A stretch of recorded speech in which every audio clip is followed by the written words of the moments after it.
Hey guys, it is Dan here and Joe, and it's Dan's big movie. That's right.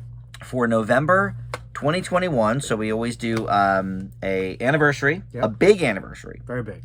And this one is hard to believe, 25 years since we had the Romeo plus Juliet.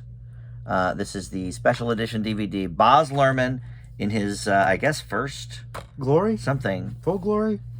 Well, didn't we figure out he only did like 5 movies or something? I mean, this is raw Luhrmann. Raw. Yes, very raw. Unfiltered. Well, I more pure. Well, we'll get into the specifics. I would say Unrefined? more Baz Tarantino, if anything. Baz Tarantino. But we can Quentin discuss that. Luhrmann. So we've paired it with. We decided we went really back and forth many times. Yeah. On what to pair this with. We tried it to do something similar in the same vein. So I really wanted to do something, not just another Shakespeare, but another like this, where it's in the script of the original, but in present day context. And so there were actually a few of those options too. Yeah. But we settled on the Ethan Hawke Hamlet from 2000, Similar time. which we've been told previously was terrible, and we said, well, maybe that'll make for a better view. Maybe it'll be more fun to talk about. Yeah. And it may be fun to talk about. Watching, I don't know. We'll see. So this is the double. Yes. The good news for you, because you're the plot man. Yeah. The good news for you is, see, I always get the easy. Everyone already knows Romeo and Juliet and Hamlet, so the plots will be very easy. Yeah. I mean, so that's easy. But of course, I like to do the background. Yeah. I didn't end up watching any of the features. I know I thought about rewatching it with the commentary, because there's like a bunch of features on here. The Baz Luhrmann and others commentary. But I just, did Leo or Danes do commentary? No commentary by Leo or Danes. That would be cool. Producer? Casting crew interviews. Shakespeare, did he pop by? Willie wasn't there. Well, we know he didn't write them. As the joke goes. He did one before this. Strictly Ballroom was the first. Yeah, I never heard of which, it's a big gay movie. Oh. As was the next one, Moulin Rouge. Which I've heard very divisive. I hate it, actually. As a gay person, I guess I'm supposed to like it, but it's all horrible. Oh, jeez. And then Australia was next. Okay. And then Gatsby. Which I like. And which I actually really like. And that was the last. That was 8 years ago. What's he been doing since then? Couldn't even tell you. I guess he probably produces a lot. Do you think he does theater? I wouldn't be surprised if he does theater stuff. Yeah, I mean, that's like his film stuff. Like set design or something. It seems like that performance art sort of person. Other work. Here, let's see. 97. Producer, set design. Oh, yeah. He did something for the Academy Awards. He put together a musical number in 2009. Artwork. Stage production of Moulin Rouge. Figured. Yeah. Okay. It just seems like he that produced kind of the Broadway cast recording for that. Yeah. So I guess he hangs. He's but working. But the thing is, with the money he's made off these 5 movies, well, Australia I guess was a bomb, but Moulin Rouge very successful. Romeo plus Juliet insanely successful. Gatsby I think minorly. Right? But I'm sure it costs a lot to make. Yeah. But I'm sure he made some money. And then his producing and stuff, he doesn't seem like he's always in the limelight living this $1 million lifestyle, so he may live very modestly. We don't know. Which is fine. Which is very fine, of course. So here's my history with this movie. I saw it one time in theaters 25 years ago. We left because my girlfriend at the time had to get back home. And so we left like 15 minutes before the end. I was like, well, I get it. I know how Romeo and Juliet ends. Goodbye. Which actually, it was a little bit of a twist, because they killed themselves differently. Yes. Which we'll talk about. A little bit. I mean, they still did it. But but anyway, so I had never seen the full movie till the other night. Oh. Hamlet Hawke I never even heard of, really. But that picture on the front, and it was the thumbnail of this picture of this video, so you'll all know what I'm talking about. I always put the posters up, and that stare right into jackass. Got the screens behind him. It's one of the more pretentious posters I've seen. I kind of like it. But It's the movie. That's all right. But first, of course, we must talk about this Romeo plus Juliet. This is. And I guess it's just called Romeo and Juliet, but I always call it Plus. I think it's officially Plus. We know what it is. We know what it is, but it's William Shakespeare. I think the official name is William Shakespeare's Romeo plus Juliet. Not Baz Luhrmann's. No, which is weird because I don't know what I don't have Moulin Rouge, so I don't know what Moulin Rouge says on the box. Is it Baz Luhrmann's Great Gatsby? Now that actually I do have. Hold on, let's. Not the G's are right here. Not the authors. The Great. Oh, it's down on the bottom here. Let me look. We can see. Just out of curiosity. God, I love this movie too. No, this doesn't say it either. It just says The Great Gatsby, which another Leo. Oh man, what a! It does say from the director of Romeo and Juliet and Moulin Rouge on it. So they know. Not Australia. Not Australia. They knew that was a dud. Although my parents love that movie, but it's like 3.5 hours. I heard it's very long. An epic, I guess. And now this one isn't as long. Actually, neither of these were over 2 hours. No. Which I was surprised by abridged. because right. I mean, that's obviously not the original script. Then Shakespeare's not typically short. Long, yeah. If anything, yeah. Although I feel like other than like some of the Hamlets I've seen, like the Much Ado About Nothing with Whedon. 90? That was pretty short, yeah, about 90, 95 minutes. The Gibson Hamlet is the longest I've seen. But that's verbatim from the script. Oh, wow. And, of course, doesn't take place in present day, so they were really doing it up. Scenery. All right, so Romeo and Juliet, all we really need to talk about is the cast. Because, again, we all know... You know the story of Romeo and Juliet. We know the story. I'm sure. I hope. So, Claire Danes, this was really her first big thing after My So-Called Life. Her big... TV show. It lasted 1 season. So the House of Montague. Listen to this murderer's row here of the actors. Brian Dennehy as Romeo's dad. Christina Pickles, who Friends fans will recognize as Ross and Monica's mother. She plays Romeo's mother. Leo, of course, is Romeo. Dash Mahok, I don't know, as Benvolio. Jesse Bradford, who you recognize from something or other. Yeah. But you got him confused with somebody else. I forget who that was. I got him confused with Xander from Buffy. That's right. And he looks a lot like Xander. I know him from that era. I know him from that great classic Clock Stoppers. Oh my God. You do love that movie. I thought it was fun. Zach Orth, I don't know. And then Jamie Kennedy, I was like, I think that's Jamie Kennedy. And sure enough, it was. And then House of Capulet, Sorvino. Paul as the father, Diane Venora, I don't know, that's the mother. Claire Danes, of course, Juliet. Leguizamo, a legend, as Tybalt, of course, and then Vincent Lecrece, I don't know, Carlos something, Dolora, and Miriam Margolis, and then Harold Perrineau was in it. Yeah, Pete Postlethwaite is in it. Young Paul Rudd is in it as the governor's son. Emmett Walsh. We've actually been talking a lot, or I have, I guess, on my channel. Well, sometimes with you about Paul Rudd. We just did the Ghostbusters review. Yeah. And I just, earlier today, reviewed his new show with Will Ferrell on Apple Plus called The Shrink Next Door.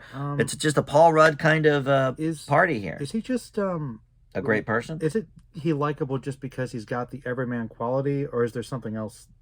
Just people do seem to really like him. Well, I think there's a few things. Number one, he's a cutie. He doesn't age. He was just voted People's Sexiest Man Alive this year, which I can agree with that. He's very, very handsome. Good looking man. And not classically so. No. You know, I wouldn't say he's like in the Clooney league. He certainly doesn't age. No, we know that. He's a good looking guy, and I think he's got that quality that a lot of guys have.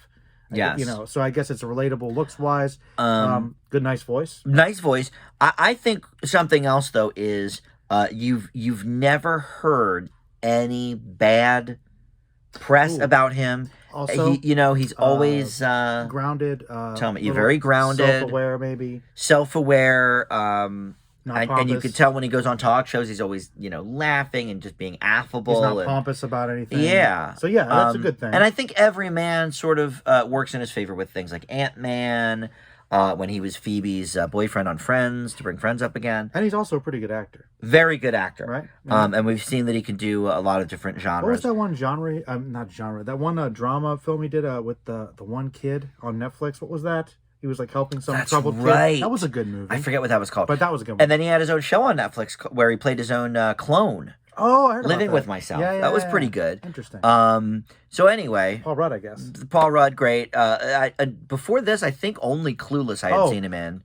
Actually, he probably had our favorite scene. Remember when he looks at the camera and smiles? That looked like it should have been a meme. Remember that was great? Yes, that was a great... Did somebody die in that part or something? No, it was just in a party. It was just like... And Paul Rudd finally turns to the camera and is like, yeah! And that was a Gatsby kind of thing, too. Yeah. Like, you could tell Luhrmann was already working in the brain about the Gatsby.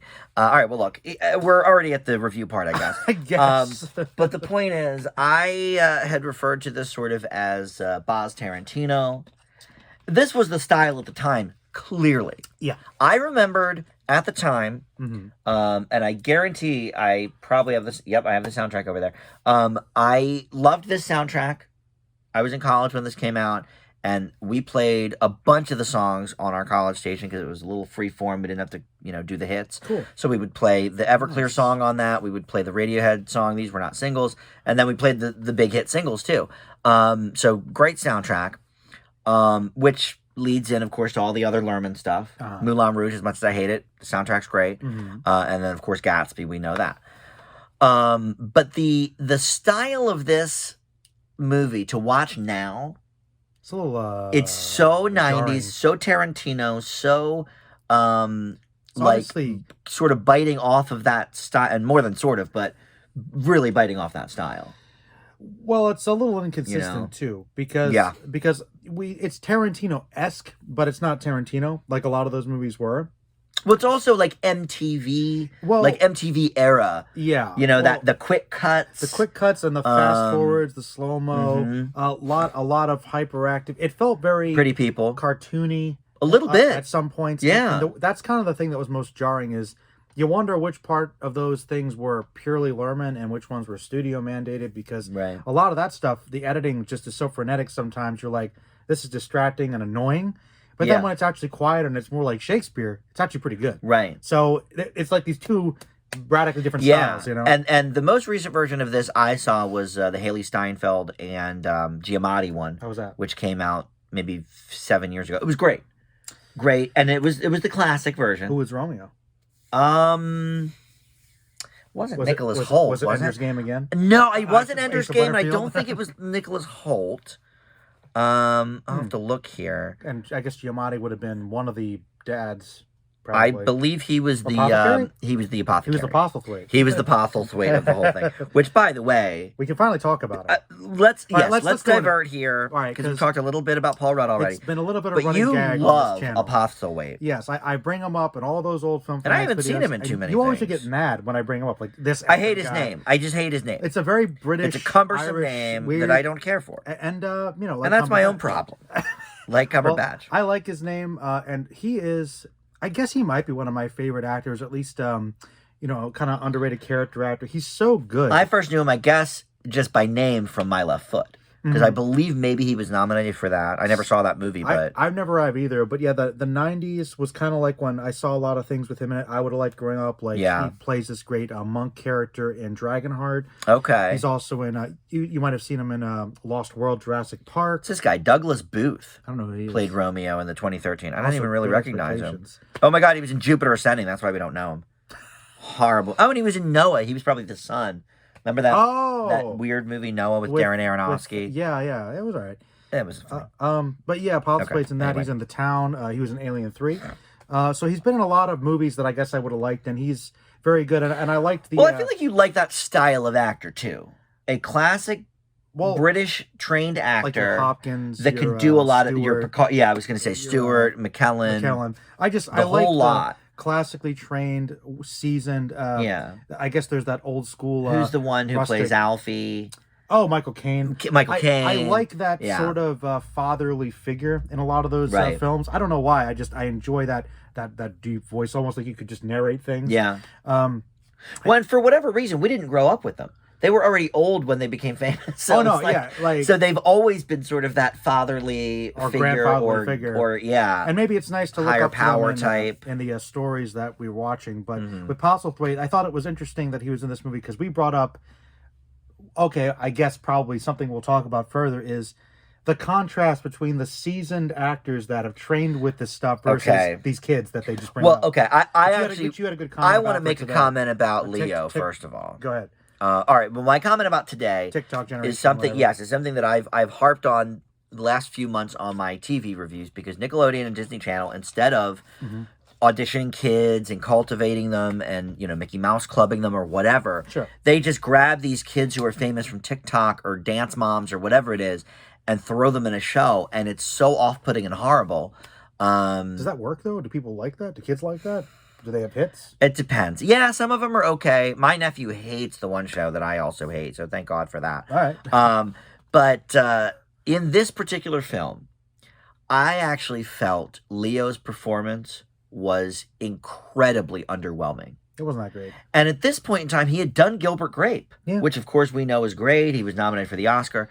And of course, we were just a year away from Titanic, which is one of my favorites.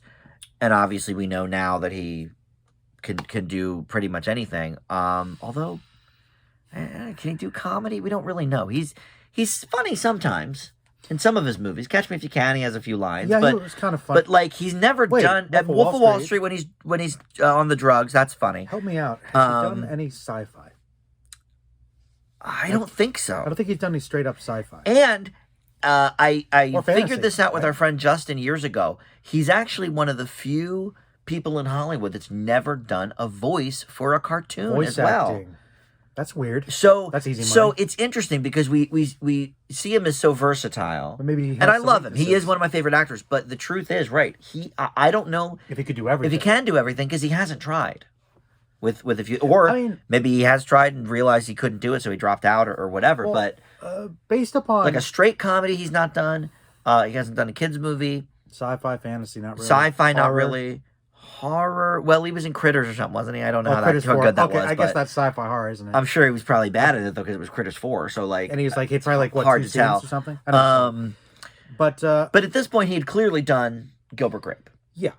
And they picked him for this because he was obviously the hottest person on the planet. Well, he probably Claire Danes is also beautiful. Wasn't that versatile yet? I mean, even if you're talented, think about how this was 96 and how far he's come. Well, he had done Basketball Diaries. Yeah. Which was, obviously very hardcore dramatic. He'd done a few things, but this one in Titanic, the 1-2 punch. Well, think about it. Is what really it's also solidified him as an A-lister. It's also a probably at this point the biggest scope of film, like that.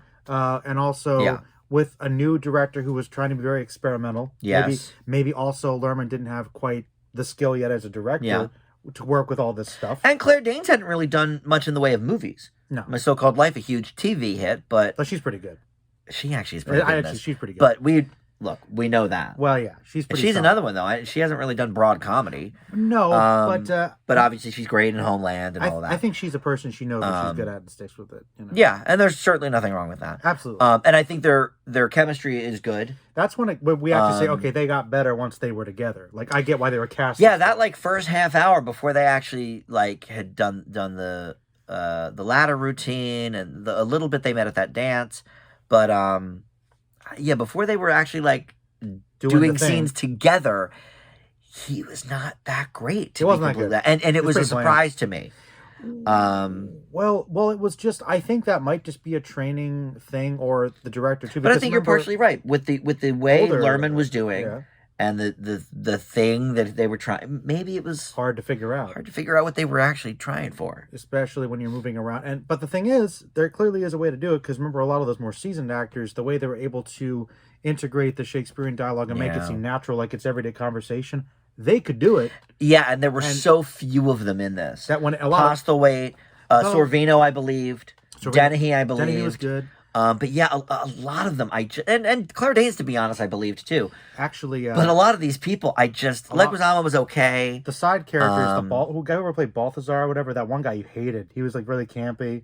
Terrible. Who was that? I forget. He had the big red spiky hair. Yeah. That guy who was I think. Oh, that's Jesse Bradford, your buddy. Was that Jesse Bradford? Horrible. Okay, one of those people. Yeah, a lot of them. Yeah, just weren't. Though I will say, actually, that good. Who was really good in this was Harold Perrineau, though, as Mercutio. Yes, Harold Perrineau, Mercutio, who is certainly that would have been the first time I saw him. And he got. Was his character in the original Romeo and Juliet as fey as he is here with the dressing up and the makeup and all that? Was that typically a gay character? From what I remember, not necessarily. I think that's. I didn't really recall that, but I think that's more of our modern. That's more of an MTV. Let's be. He's a cross-dressing guy. Okay, that's more. But hey, once again, it's a nod to everybody back in the day. Well, right, of course, that is true. I think that's a layered. I think that might come off as pretentious, but that's really just a way of adding more pop to the style of it. Okay. But I really wanted to say, considering that's such an early performance for him, I think he did a really good job of... He was great. His performance definitely was not very grounded. It's more traditionally like, very bombastic. Yeah. But he had so much energy. He was blowing Leo out of the water. Yes, somehow, even though it was very over the top, it was much more believable as a character than some of the others in here. Because he's clearly going through a moment of various emotions, and that was just really good traditional acting. I loved, and I just like him. And to get such a good role early on, and I feel like he's been underrated. I mean, he was Oz, Lost. Lost. He was recently in a show called Claws that was very good on TNT.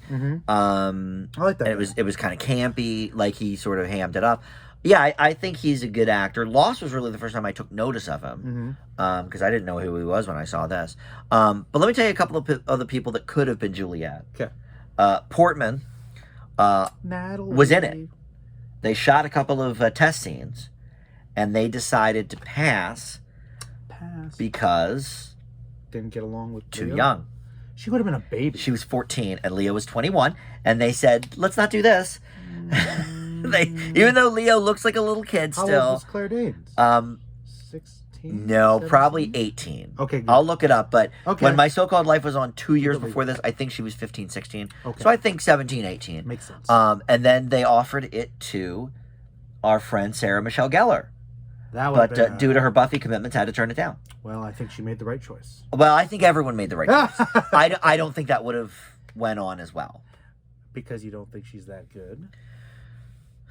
Come on, Dan. Come on. Hold on. I've Don't never be saying- seen her do anything completely serious. Like Buffy was Had its great. dramatic She's great. moments. It did. Yeah, it did. It did. But at the end of the day, it was still a show about murdering the vamps. There can't be higher the art to sitcom them. she did with Robin Williams not good. was comedy.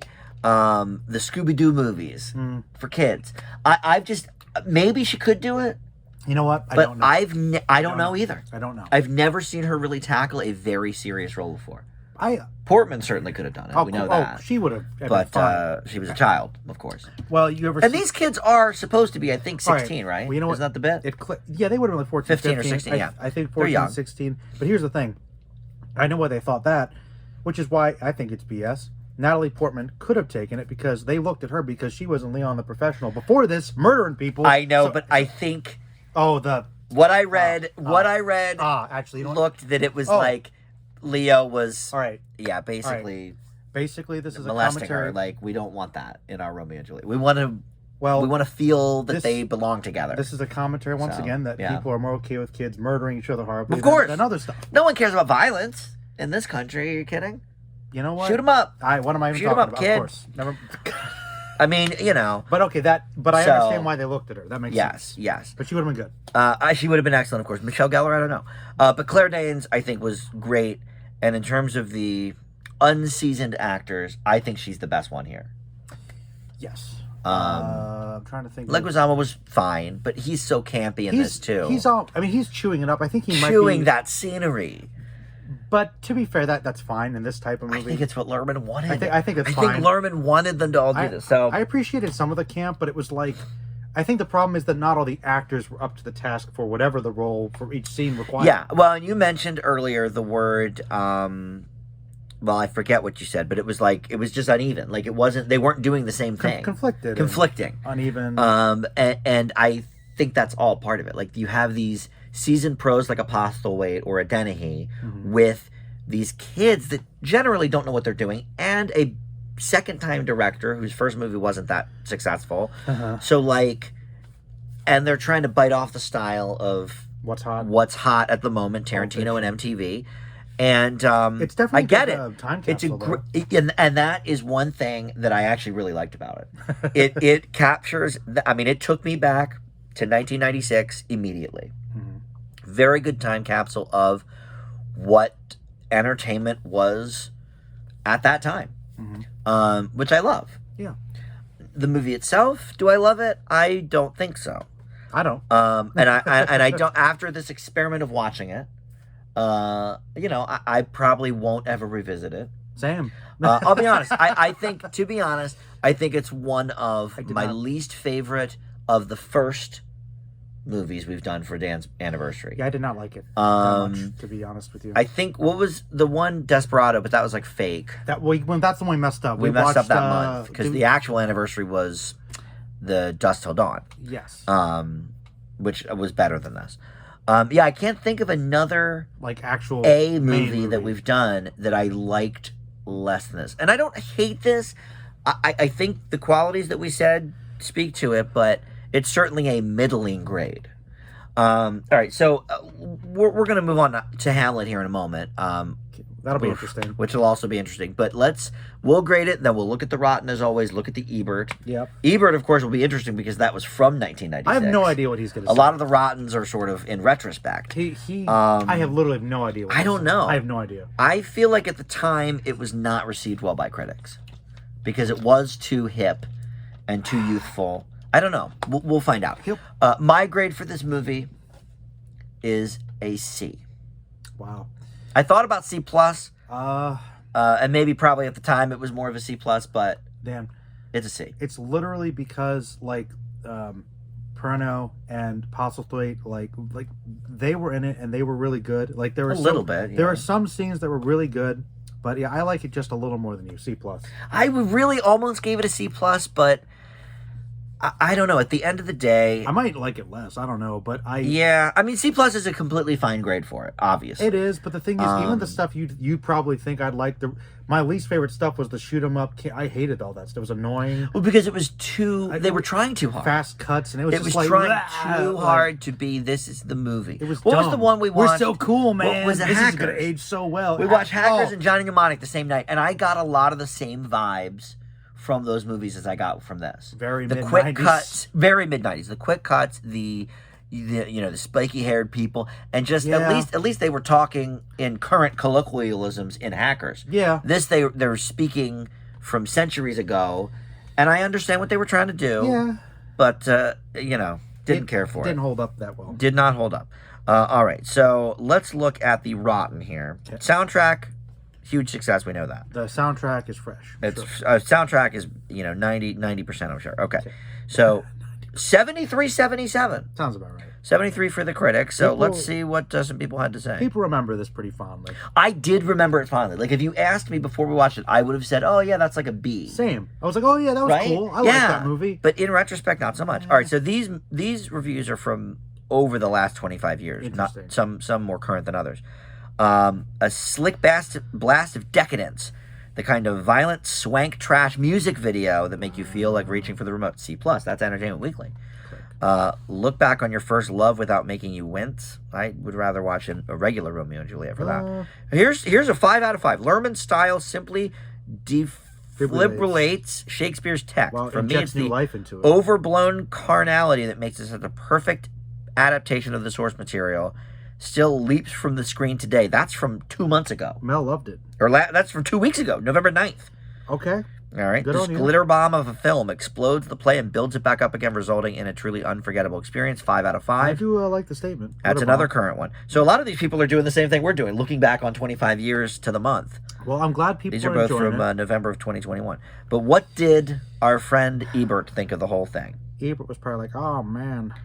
Let's see. I don't know. I put it up here so we didn't have to search for it, but I didn't click on it. So let's see what it says. 2 stars. Middling. Well, that's what I gave it. A C or a C+, that's 2 out of 4. We agreed, Ebert. All right, so let's see. I've seen Shakespeare in Drag. I've seen Nazis. I've seen The Tempest of Sci-Fi. This is just the script. He goes long plots. So long with the plot. We got it. New. He had to Much of the dialogue is shouted unintelligibly. We had to use the captions, for sure. True.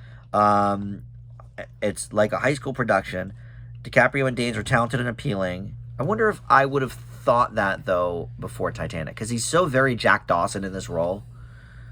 Even down to, like, I'm a poor person and woe is me. They must not have mastered the Shakespeare language. The only actors in the film who seem completely at home are Pete Postlethwaite and the nurse, Miriam Margolis. We didn't really talk about her, but she was fine. Here you go. Brian Dennehy would have been able to handle Shakespeare.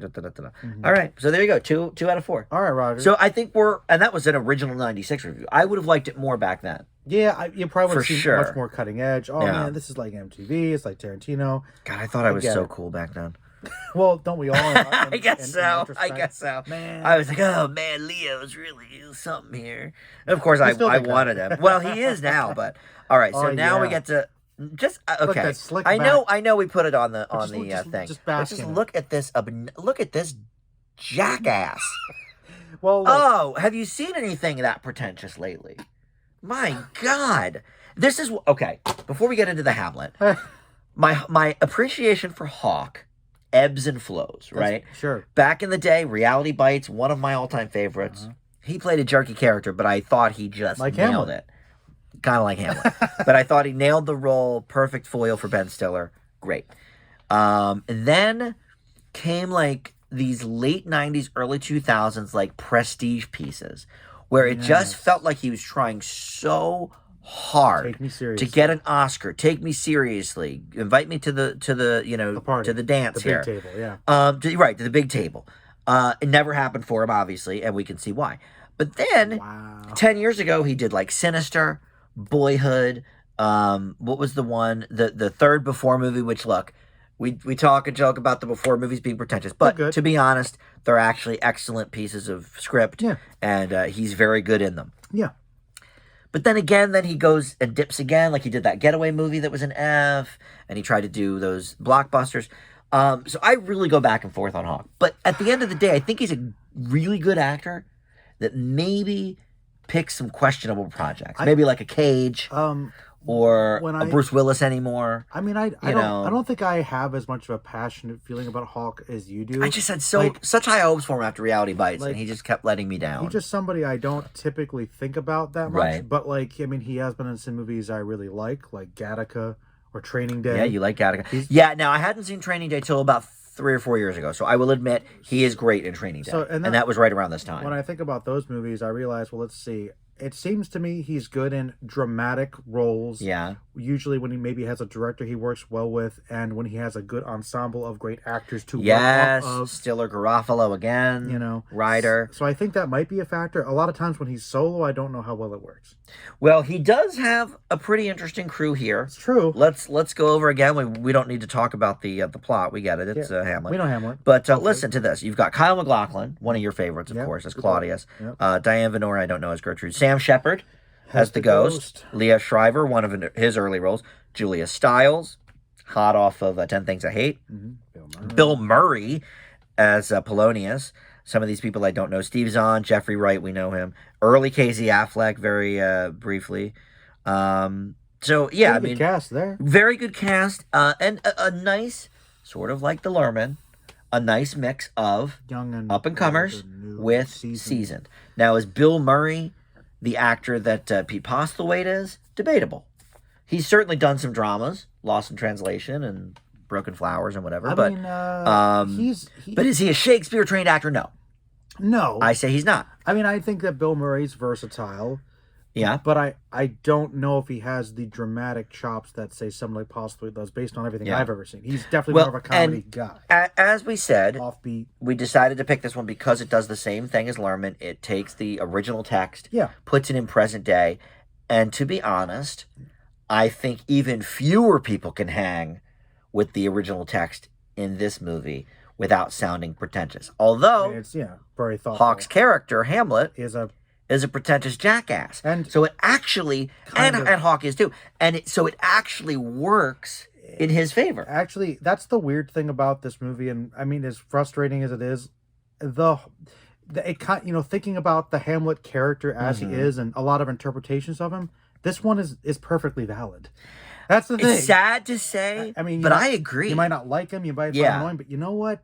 Hamlet could be perceived this way. I'm like, there's a lot of debates about it. So in that case, I think this is good casting for Hawke. And believe it or not. And really, just to speak to that point, one thing I think that this film does do better, at least more consistently than the Luhrmann one, is getting that Shakespearean dialogue and integrating it into normal, casual conversation. Yes, I agree. People in business conversations. Yeah. I'm like, wow, that is some of the most natural Shakespearean conversation I've ever heard. Yes, this is much more natural. Which is cool. With the dialogue than the Luhrmann. Yes. There's no doubt about that. And I find it a little bit unbelievable when Bill Murray comes in with it. But I thought he did pretty good with it. He was okay. The weak link for you.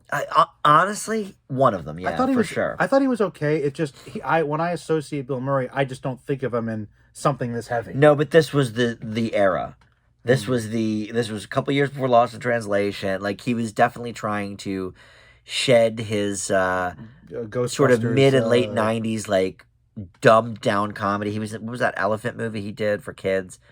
I forget. It was Operation Dumbo Drop. I think he was in that. Was he in that? I think so, wasn't he? Dennis Leary. Or maybe I'm thinking of a different movie, but there was some movie for like Danny PG Glover. kids. It was before Garfield. I don't think it was Operation Dumbo. Okay, it wasn't Dumbo Drop. I like that movie. But he did like The Man That Knew Too Little. Oh, and I've heard that's bad. all of these terrible movies. Now he did Kingpin in there, which is brilliant. We love Kingpin, but that was sort of the diamond in the rough.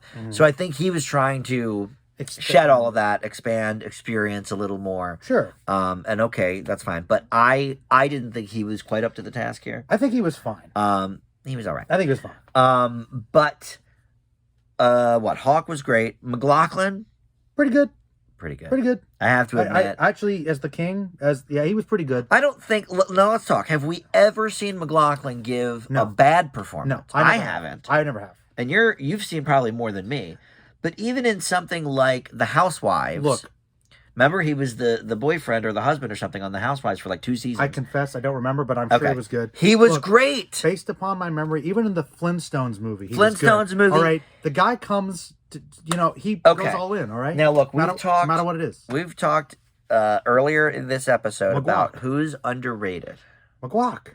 I think Kyle MacLachlan Oh, is underrated. The underrated king is. Nobody talks about him, but he always shows up. But if you know him, you always love him. brings He's 100. got fans, and also a guy who seems down to earth, likes his fans, Yeah. not snobby. Yeah. Even though he's in a lot of stuff you might think he would And be. has done everything.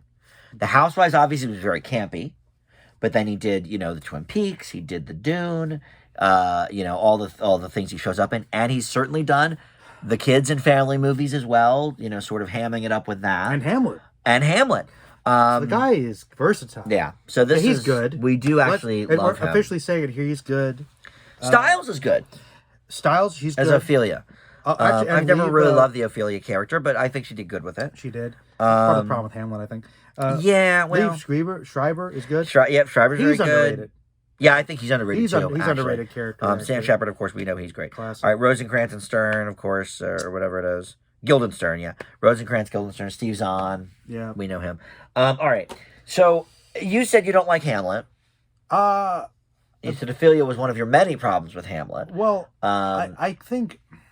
I always found Hamlet to be pretty good, but I never, other than the to be or not to be and some of the quotes, I never found it to be the greatest play ever written, like some feel. I mean, I don't know. I like Hamlet. I appreciate it's fine. Hamlet, but I definitely lean more towards some of the other plays, like the dramas I like. Macbeth, Richard III. I was going to say you're a Richard fan. King Lear. Mm-hmm. I also really like. I kind of like The Tempest, which Brittany mentioned, and my favorite Shakespeare play is his Tarantino play.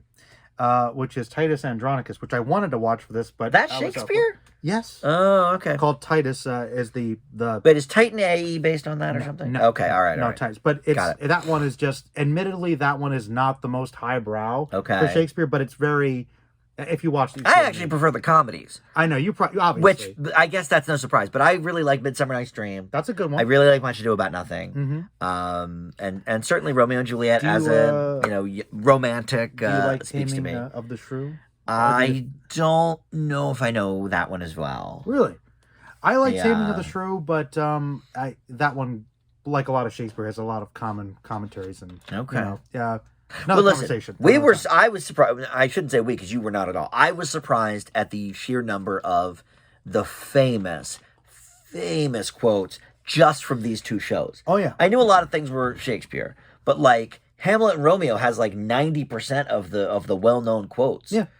From Shakespeare that we still use today. I mean, he is Shakespeare, I get it. Really. Is he? We don't know. Well, that's right. Actually, total lie. Debate continues. Total lie. But no.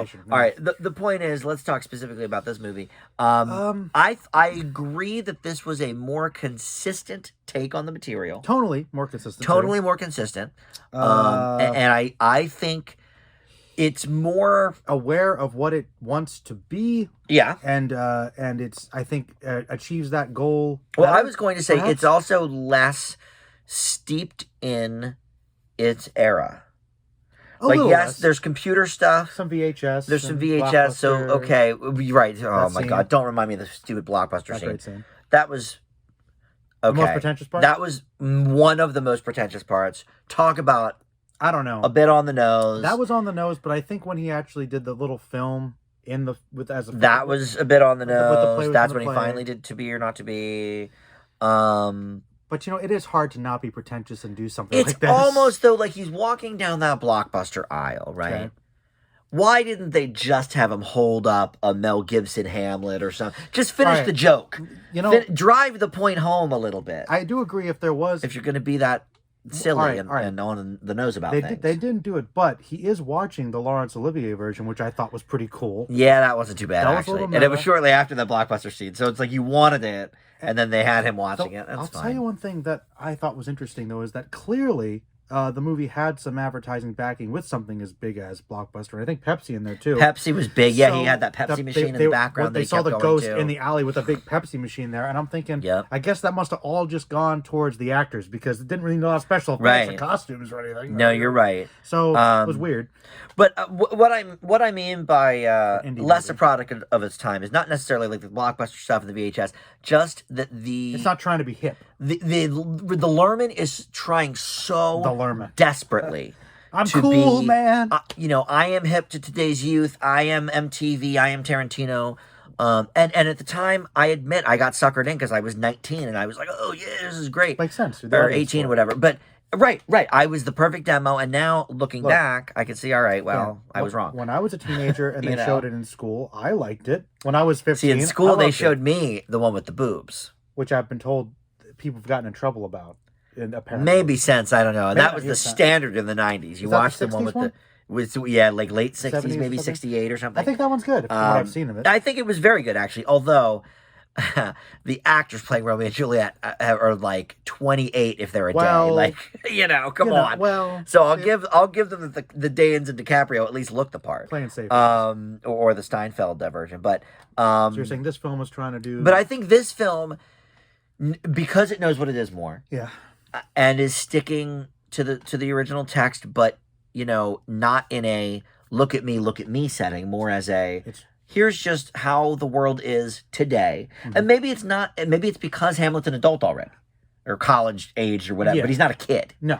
And since Romeo and Juliet are kids, maybe that's why they went in that direction. Let's relate to the youth. Yeah, but because Hamlet is a little bit older. And he's like sort of in the working world, in the school world, and all of that. It's related to the college. I just feel like you can watch this in this day and age, and yeah, it's a little funny with the blockbuster stuff. It's not quite as, it's not quite as jarring as a filmmaking exercise.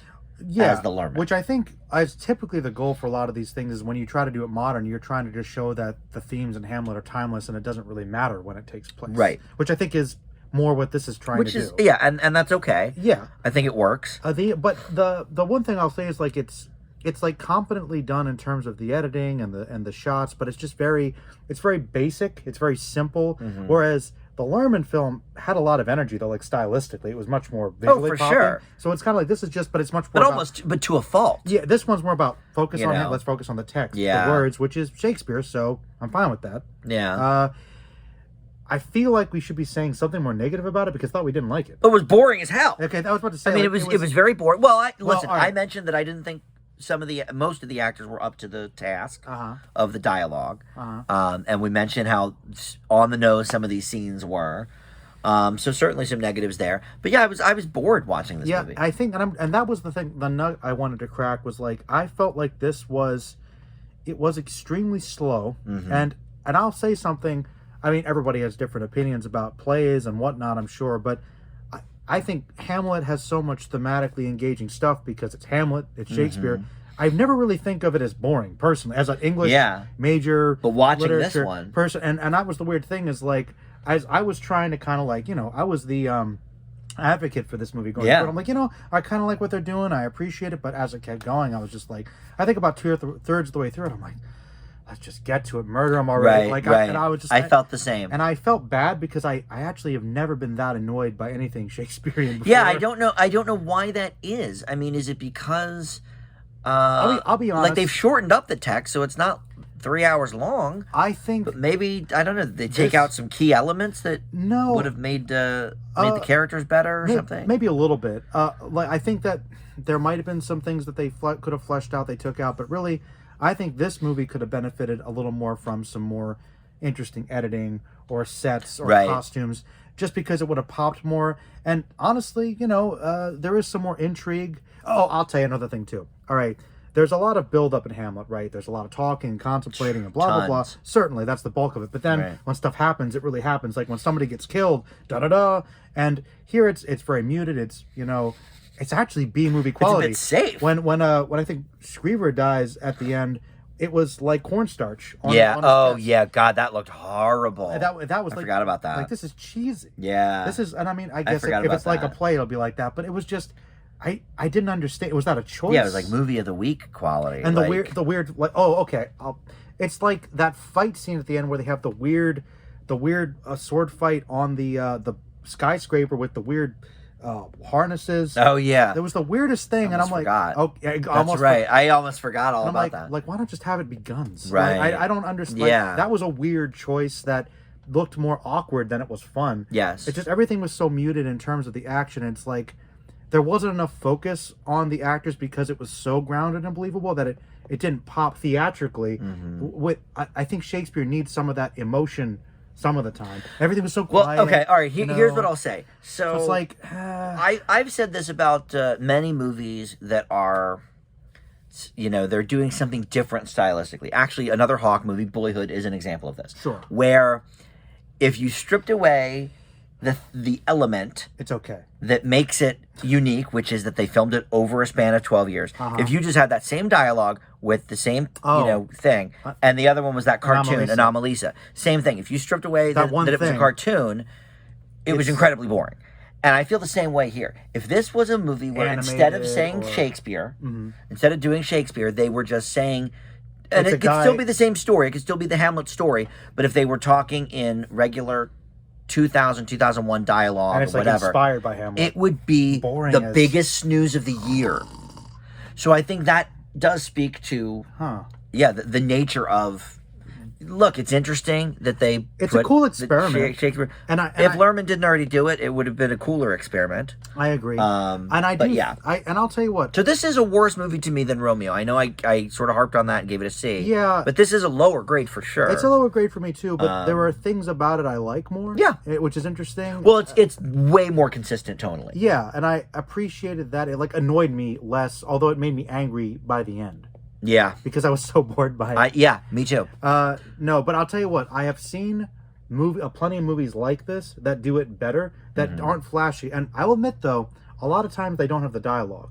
Like Scotland, PA is a movie. Yeah, you would mention that. I really like that. It's just a modern take, but once again, Macbeth, there's a lot more murder and supernatural stuff, but it's 70s fast food. You'd probably like it, actually. I probably would. So, it can be done. I just think this one didn't do it. I think it just could have used a little more pop, honestly. Yeah. All right. Well, we'll give our grades, then look at all of the Rottens and the Ebes. This one for me is a D+.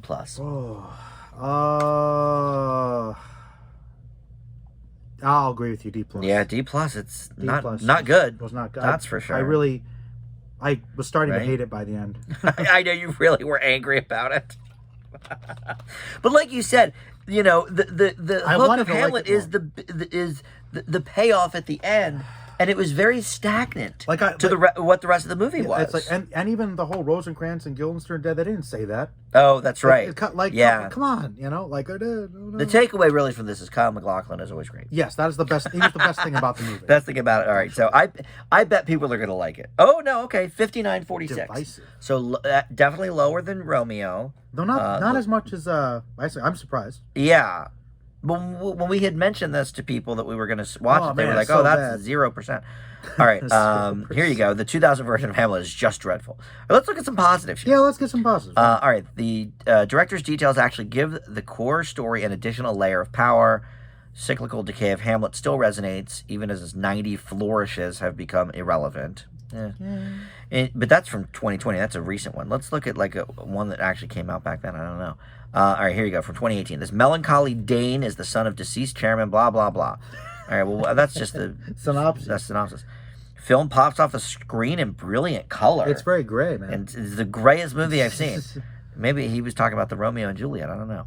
The gimmick of modern dress Shakespeare is undone by the sheer visual incongruity of people in business suits speaking in 17th century vernacular. That actually didn't throw me off. No, I was fine as with much. Yeah, as much as it did in some. All right, let's look at Roger. the Eves. He liked it more. Oh, I'm sure. He liked it more. I bet this is going to be at least 2.5, maybe 3. 2.5. You think 2.5? I'm gonna go 2.5. Okay. I liked it a little more. Let's see. And of course, as we know, it's always impossible to actually search for anything on Roger Ebert. Yeah, it is hard to find his, So his stuff on I'm this just site. gonna Update that, guys. Make it more feasible. I know, seriously. Roger Ebert 2000 Hamlet. We'll just Google it and see what comes up. Okay. I think 3 maybe. He always surprises us though, doesn't he? Here we go. Wait, that's... Oh, that's 96. We don't want that. That's 4 stars for whatever came out in 96. So he doesn't review everything. Did he not? No, maybe he didn't review it actually, or maybe we just are bad at finding it. Well, he must have did it. Ebert and Roper reviewed Battlefield Earth. Ah, okay. I don't think Siskel and Ebert Hamlet, but that might not be that one. All right, maybe he didn't actually review it. Sometimes he didn't. So, all right, well, but his site stinks, so it's hard to tell what he... It really is. It's not the best. You know? Although, you know, sometimes the Wikipedia actually will say what Ebert thought. Let's try Wikipedia. Because he's or so at least another important. Big reviewer of the time. Yeah, here you go. Reception. Okay. Now, Metacritic said 70 out of 100. That's a lot. Here you go. New York Times lauded it as a vital and sharply intelligent film. Oh, yes. Washington Post, darkly interesting distraction, but not much more. I agree with that man. L.A. Times, superb Prince of Denmark, youthful, sensitive, passionate, but with a mature grasp of the workings of human nature. Wow. New York Magazine thought the performance was middling. All right, so we got kind of both there. Kind of all over the place. I would agree with some of that for sure. I didn't really like it. I didn't care for it. It was boring. That was my biggest problem. Yeah. That's my least favorite thing of any movie is boring. It's true. So boring. You hate it boring. Well, doesn't everybody? I do hate boring. Right? Yeah. I actually would rather watch like an F. That funny. Was so bad, like that Gotti, yeah, or something like that. Then I would rather watch a D or a D plus that like is pretty bad, but just completely unmemorable. You're right. More fun, right? All right. So that wraps up the November. December is all about the musicals. We're gonna do West Side Story in honor of the new Spielberg, but also it's the 60th, I believe, anniversary of the original. A day to do that. We're doing 2 different ones, I think. Usually we watch these all at once. But these are each like 3.5 hours. Fiddler, right? And then Fiddler is celebrating, same month and everything, I think, is celebrating its 50th, which you love. Perfect for the holidays, too. Hanukkah and coming up. Perfect with Hanukkah starting next week. And then we've already got a few interesting selections for next year. That's true. Our buddy Tim gave us 5 or 6 different months that we can work on. We definitely want to accomplish, as 82 is a big sci-fi year. Sci-fi. You're a sci-fi guy. We've not done any yet. Somehow. I don't know why. Is that even true? We like almost did, I think, one, and then we decided to do a different one that month. I wanted to do Dragonheart, but you were like, no. I said no to that. No, it was fine. We just picked something else, I guess. But we'll do some sci-fi next year. But we've got 82 is a huge year of sci-fi, so we may pack a couple of those in the same review. We don't know. You can actually watch The Thing for once. The Thing I can actually watch without people talking over it. But a lot of other ones, any movies that came out, 82, 87, 92, 97, 02. These are the anniversary years. You know there's big sci-fi, so come on. Or before that, if we have a movie from 72. Like Fiddler we're doing from 71, you know. Forget. You never know. Did we have a cutoff that couldn't be super old? Was that I don't care. Oh, so if it's older, that's fine. I don't even care. Gone with the Wind we could do at some point. Fine, I've never that anniversary, I think that was 39, so that would be in 2 years, but or 3 years. But yeah, I'm all for watching old movies. It's harder to find sometimes release dates for older movies. Like Box Office Mojo doesn't just have them. Fair. But anyway, thank you guys for watching. This is actually one of our shorter ones for the anniversary. Yeah. But I mean, hate. And when there's not much to talk about, for certain, films, you're right. I guess. But next month, I think is going to actually be one of our longer ones because West Side Story, Fiddler. There's what's not to talk about with that. Look, these people get together. All right, they we sing, know, and that's it. And that's the end of the video. Curtain call. Slicing. All right, thanks for joining, Joe, and we'll see everybody next time. Bye. Bye.